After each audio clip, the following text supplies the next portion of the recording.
సమాజంలో ఎంత మనకి మార్పు తీసుకొస్తున్నారో చూస్తూనే ఉన్నాం.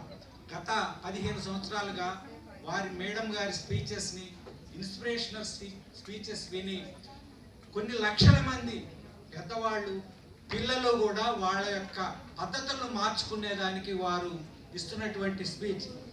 నేను జీవితంలో ఇది సందర్భం కాకపోయినా నేను జీవితంలో ఒక ముఖ్యమైన విషయం వలన మేడం గారంటే నాకు హైయెస్ట్ రెస్పెక్ట్. నేను విజిలెన్స్ టొబాకో బోర్డులో విజిలెన్స్లో ఉన్నప్పుడు ఒక పెద్ద కేసుని,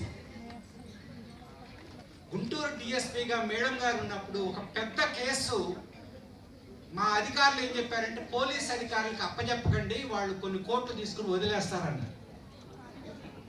గుంటూరులో ఉన్నటువంటి టొబాకో వాళ్ళ దగ్గర వేల కోట్లు ఉంటాయి, మీరు పోలీసులు మీరు డీల్ చేయండి, రమేష్ గారు మీరు డీల్ చేస్తే అది సక్సెస్ అవుద్ది, మీరు